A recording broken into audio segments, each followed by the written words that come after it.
Assalamualaikum warahmatullahi wabarakatuh. Selamat siang para pejuang rekrutmen PT Kereta Api Indonesia Persero yang saya banggakan karena teman-teman ini memang teman-teman yang punya niatan untuk merubah hidup lebih baik ya, dengan mendapatkan suatu pekerjaan yang cukup lumayan di perusahaan PT KAI, yaitu BUMN PT KAI. Jadi gitu teman-teman ya.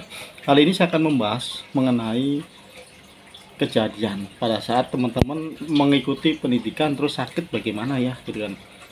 Nanti seperti apa sih gambarannya kalau teman-teman pas pendidikan sakit ini ya. Jadi berdasarkan pengalaman saya di tahun 2012 tuh pendidikannya. Pada saat pendidikan saya sendiri pun sama ya. Karena waktu itu kan di ibaratnya kita harus masuk asrama selama 3 bulan pendidikan di asrama di BPTP Bekasi ya. Sekarang namanya BPTP Sopyan Hadi. Balai BPTP itu yang belum tahu ya, Balai Teknik Perkeretaapian ya. Di situ tempat pendidikan masinis, jalan rel situ ya.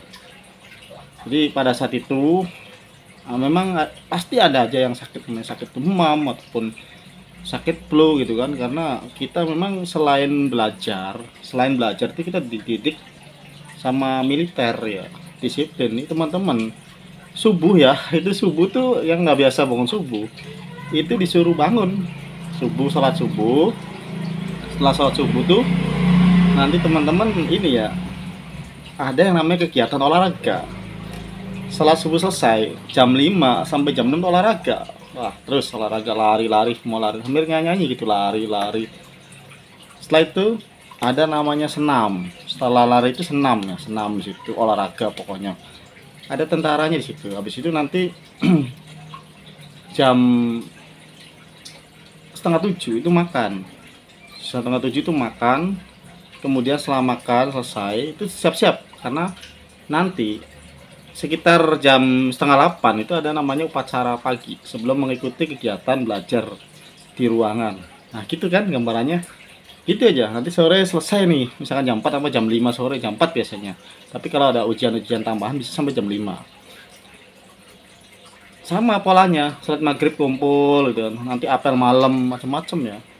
Terus nanti jam 9 malam tuh harus masuk kamar belajar gitu. Selama 3 bulan lumayan pada saya pendidikan masinis itu sangat disiplin. Hampir semuanya sama rata, pendidikan ya kayak PPKA ataupun pendidikan kondektur sama, semuanya diatur oleh, biasanya ada tentara atau ada militernya lah buat mengatur kedisiplinan kita. Nah di situ pasti aja sih namanya kesehatan kan ada aja, misal kita sakit drop ataupun tiba-tiba kita ngedrop di situ, ini kita nggak bisa ngikutin pendidikan, harus istirahat gitu kan. Tetapi saya yakin sih karena teman-teman peserta rekrutmen kan orang-orang terpilih, jadi bukan penyakit-penyakit yang kelas-kelas berat lah. Palingnya sekedar flu gitu kan, pilek, puyeng gitu kan. Ataupun penyakit-penyakit diare gitu kan. Jadi bukan penyakit-penyakit yang berat-berat karena teman-teman kan udah terpilih nih di tes kesehatan tahap akhir kan sehat semua gitu kan.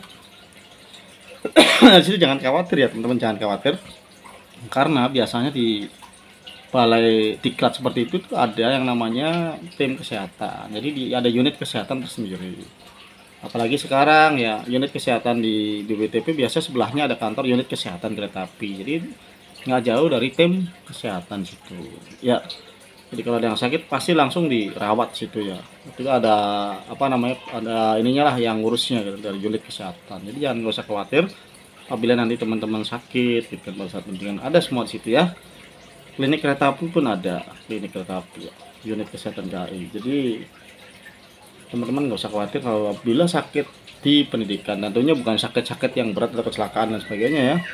Ya sakit-sakit ringan ya, kan sakit ringan ya kan, karena teman-teman kan ya orang-orang terpilih, buat ya masa iya sih pas baru masuk pendidikan kok tahu-tahu sakit jantung gitu kan. Nggak mungkin kan ya, prosesnya secepat itu gitu kan ya, ataupun sakit paru-paru ataupun kan enggak. Tentunya paling ya penyakit-penyakit ringan seperti ya demam, mungkin bisa jadi apa tipes, bisa waktu itu ada yang tipes juga dirawat 3 hari, dia itu dirawat tidak bisa ikut keseharian. Waktu itu juga sempat ada keluarganya datang ya gitu untuk menjenguk ke situ, dan alhamdulillah ya sehat ya, dirawat situ kan. Jadi teman-teman saya yakin sih buat teman-teman ini pada sehat-sehat semua ya, nanti yang dinyatakan lulus. Pada saat nanti teman-teman dinyatakan lulus tes kesehatan itu ya insya Allah orang-orang sehat semua, bukan orang-orang yang berpenyakit. Jadi ya paling gejala-gejala ringan aja seperti itu ya, gejala-gejala seperti pilek, demam dan sebagainya. Saya pun ya demam sempat berobat, tetap melanjutkan kegiatan. Alhamdulillah ya sehat-sehat juga. Jadi insya Allah lah buat teman-teman ini nggak usah khawatir untuk masalah kesehatan. Pasti ada aja sih yang namanya pilek, flu dan sebagainya, karena kita mungkin kaget juga dengan aktivitas yang baru-baru kita jalankan, bangun subuh, olahraga, semua diatur ya sampai jam 4 sore gitulah, di press terus ini pikiran fisik ya. Jadi itu gambarannya teman-teman, buat teman-teman yang nanti dinyatakan lulus dan akan mengikuti beberapa mengikuti pendidikan ya di unit masing-masing yang mungkin ditentukan oleh PTKI. Itu aja teman-teman sebagai gambaran, semoga sedikit ada pencerahan dan gambaran teman-teman. Semoga bermanfaat. Terima kasih. Assalamualaikum warahmatullahi wabarakatuh.